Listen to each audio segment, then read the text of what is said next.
nice, happy now. Now's the vibrate, not too far in the future, not too far in the past. Right now, I want to talk about piezoelectricity. You know what I'm saying? Piezoelectricity occurs in some crystals. It's basically like electricity that exists within the crystals, and it's basically like from exchange of electrons being pressurized within the crystal. Sometimes that could create the piezoelectricity. As a matter of fact, if you want to look it up yourself, piezoelectricity is spelled Piezoelectricity, piezoelectricity.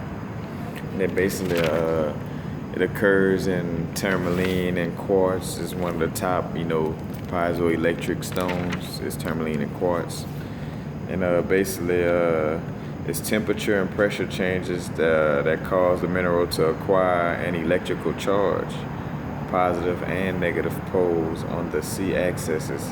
That's basically a certain axis. You know how you have different axes, or axis, I should say. You know what I'm saying? Like different poles or different lines. You know what I'm saying? On different axes. You know what I'm saying? Dealing with longitude, latitude, things of this nature. Just to put it in perspective. I don't want to get too off track. I'm gonna start over though at that point. Basically, piezoelectricity caused from basically it's temperature and pressure changes that cause the mineral to acquire an electrical charge. That's piezoelectricity. The positive and negative poles on the c-axis as they are warm, cooled, or compressed. So basically, it's the acquisition or basically the stone acquiring an electrical charge, you know what I'm saying, after the positive and negative poles on the c-axis either get warm, cooled, or compressed. This charge may be demonstrated.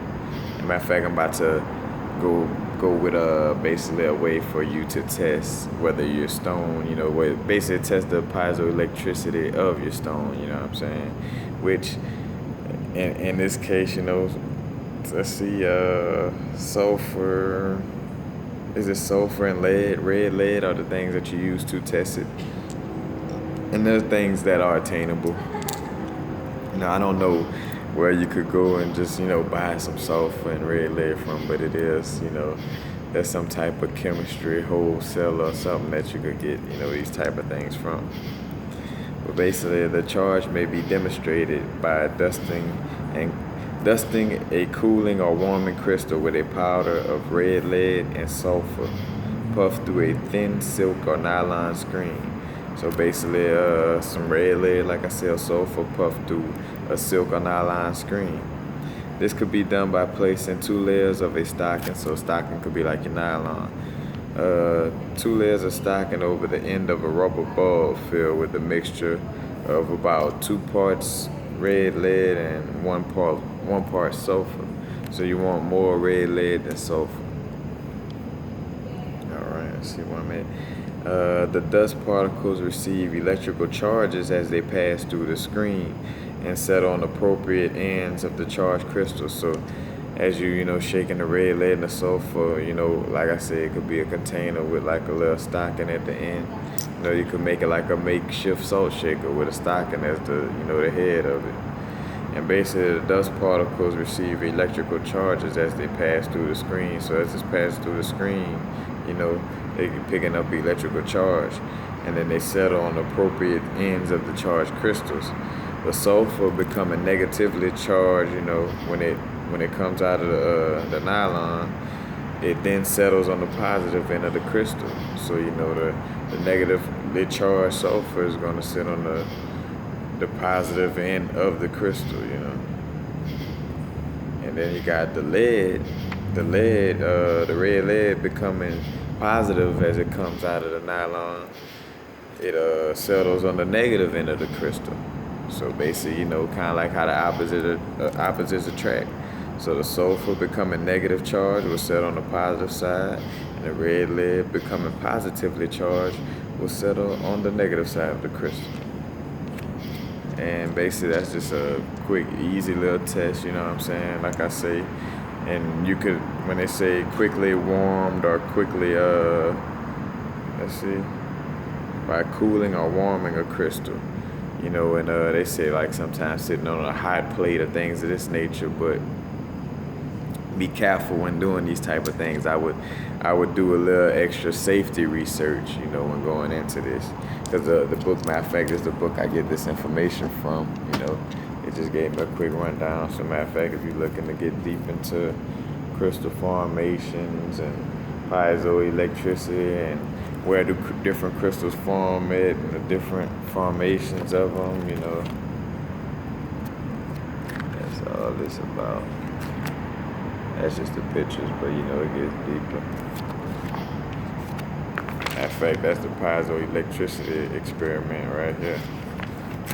Where it's showing you how on one side, how you sprinkle the dust on a crystal, and the sulfur gonna settle on one side, the red lead will settle on the other side.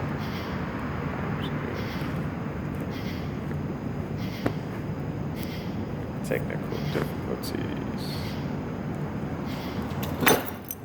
All right, and also just that's it as far as the experiment concerned. You know what I'm saying? So basically, that's how you could experiment and test the piezoelectricity of your stones. And like I say, tourmaline and quartz are one of the top piezoelectric, stones.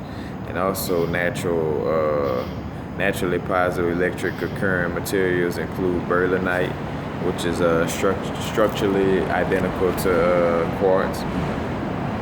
Cane sugar is piezoelectric, but that goes into the deeper meaning of like electric foods and what's healthy for you, what's not, what carries certain vibrations.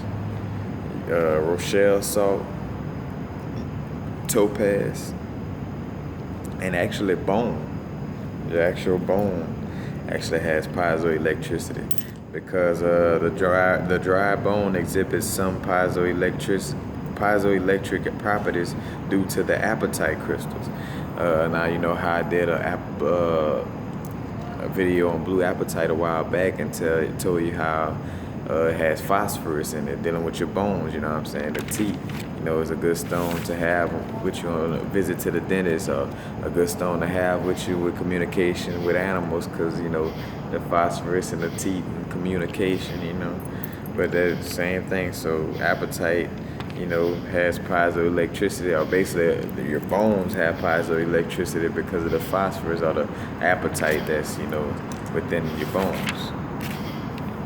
Let's see, man-made piezoelectric minerals are barium titanate. Yeah, barium titanate. That's barium, barium, titanate, titanate, and lead zirconate. Lead zirconate, zirconate. No lead. Matter of fact, I'm sorry. Lead zirconate titanate. I'm getting these words, I'm not no scientist, so that's why it's not rolling off my tongue easy. So let's start this a little bit over. The two man-made minerals of piezoelectricity is barium titanate and lead zirconate titanate. And basically, barium titanate, barium titanate, and then lead, we not spell lead, zirconate, zirconate, titanate, tatanate.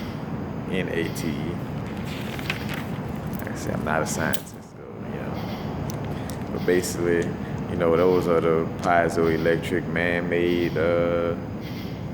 man-made stones, and the ones that are naturally occurring. Like I say, tourmaline and quartz are the top two piezoelectric stones. And matter of fact, I know just by if you pressurize your stone and hold it in your hand like pretty tightly, you could also cause electrons to move. How I said they move on the C-axis. They move in exchange, go on different sides of the axis when pressurized. So you could actually create some piezoelectricity, from just pressure, putting pressure on your stone too. But that's all I have for you on piezoelectricity, you know.